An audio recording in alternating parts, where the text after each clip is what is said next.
सुप्रभात प्रिय छात्रों, ये हिंदी विषय की कक्षा है और हिंदी विषय में हम लोग हिंदी में गद्य की विधाएं पढ़ रहे हैं।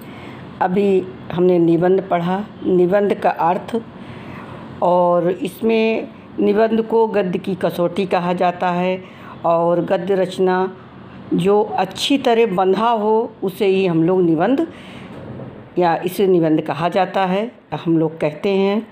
और निबंध चार प्रकार के होते हैं: विचारात्मक निबंध, भावात्मक निबंध, वर्णनात्मक निबंध और विवरणात्मक निबंध। इनका अध्ययन करने के बाद हम आज कहानी किसे कहते हैं इसका अध्ययन करेंगे।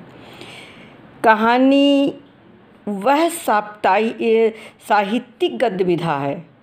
क्या है? कहानी वह साहित्यिक गद्य विधा है जिसमें जीवन के किसी एक पक्ष का कल्पना मिश्रित मार्मिक एवं रोचक चित्रण होता। आप बच्चों देखते हो कि जब आप कोई कहानी पढ़ने लगते हो तो आपकी उत्सुकता बढ़ती जाती है कि आगे क्या दिया हुआ है, और वो रोचक होती है, यानी अच्छी लगती है, कल्पना से भरी होती है कि कहीं खरगोश और कछुआ की कहानी आपने पढ़ा या मगरमच्छ और बंदर की कहानी जो भी आपने पढ़ा तो उसकी आगे रोचकता बढ़ती जाती है, वो कल्पना मिश्रित होती है। कभी ऐसा होता है कि मगरमच्छ अपनी पीठ पे बैठाल कर ले जाए बंदर को और कहे चलो तुम्हारा कलेजा खाएंगे, तो लेकिन वो कल्पना मिश्रित ही कहानियाँ होती हैं। और कहानी आधुनिक साहित्य की सबसे लोकप्रिय विधा मानी जाती है क्योंकि आधुनिक कहानी रोचकता, कलात्मकता, संवेदनशीलता, संक्षिप्तता और प्रभाव उत्पादकता और भावात्मकता आदि गुणों को समेटे हुए है। मानव सृष्टि के विकास के साथ ही कहानी का विकास भी हुआ है और कहानी कहना सुनना मनुष्य की आदिम प्रवृत्तियों में से एक है। आप बच्चों छोटे रहे होंगे तो देखते होंगे दादी नानी आप लोगों को कहानियाँ सुनाती रहती थीं, कोई ना कोई कहानी अपना काल्पनिक बनाकर, बच्चों को बहुत अच्छा लगता था, मनोरंजन उसी में होता था। आरंभ में मनोरंजन और आत्म परितोषण के लिए कहानी कही सुनी जाती थी। यद्यपि कहानी का प्रधान लक्ष्य मनोरंजन होता है, किंतु उसमें जीवन का संदेश पूर्वजों के अनुभव पर भी निहित होता है।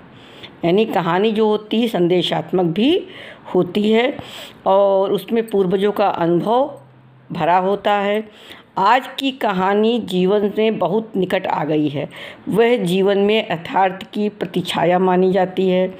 वह आज अभिव्यक्ति की सर्वाधिक सशक्त माध्यम भी बन गई है और आज की कहानी मानव जीवन के किसी एक पक्ष अथवा घटना की सूक्ष्मता के साथ चित्रण करती है। हिंदी की प्रथम कहानी कौन है इस पर विवाद है, लेकिन अधिकांश समीक्षकों ने किशोरी लाल गोस्वामी की इंदुमती को ही पहली कहानी माना है। किसको माना है? किशोरी लाल गोस्वामी की इंदुमती को पहली कहानी माना है।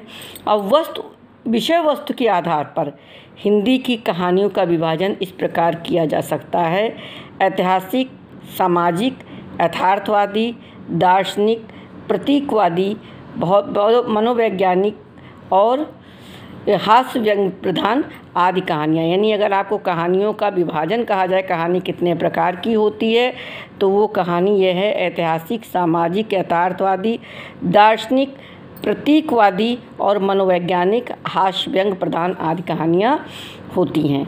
कहानी लेखन में प्रायः कथात्मक, पत्रात्मक, आत्मचरित्र प्रधान, डायरी, नाटकीय, मिश्रित आदि शैलियों का प्रयोग होता है। इस कल्पना में प्रेमचंद की कहानी मंत्र, ये बच्चों आपके कोर्स में भी है, 9th में आप लोगों ने पढ़ा और 9th वाले बच्चे अब पढ़ेंगे। मंत्र कहानीकार की शैलीगत विशेषताओं का परिचय कराती है। भारतेंदु युग के कहानीकारों में अंबिका दत्त व्यास, चंडी प्रसाद सिंह आदि हैं। द्विवेदी युग के प्रमुख कहानीकारों में किशोरी लाल गोस्वामी, गिरिजा कुमार घोष, गोपाल राम गहमरी, विशंबर नाथ शर्मा और कौशिक और जयशंकर प्रसाद, मुंशी प्रेमचंद, चंद्रधर शर्मा गुलेरी और आचार्य रामचंद्र शुक्ल के नाम उल्लेखनीय हैं।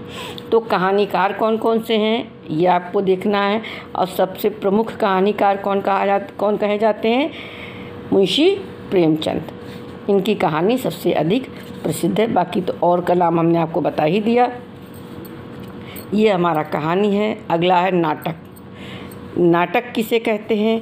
रंगमंच पर अभिनय द्वारा प्रस्तुत करने की दृष्टि से लिखी गई पात्रों एवं संवादों पर आधारित एक से अधिक अंकों वाले दृश्यात्मक साहित्यिक रचना को नाटक कहते हैं।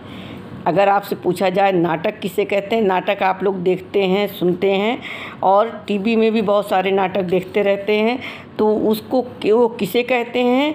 उसमें पात्रों और संवादों पर आधारित एक से अधिक अंकों वाले दृश्यात्मक साहित्यिक रचना को नाटक कहते हैं।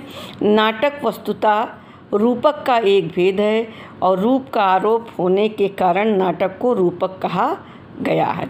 अगर पूछा जाए कि रूपक को नाटक क्यों कहा गया है, रूपक को अन्य क्या कहा गया, तो ये आप लोग रूप का आरोप होने के कारण इसको नाटक को रूपक भी कहते हैं। अभिनय के समय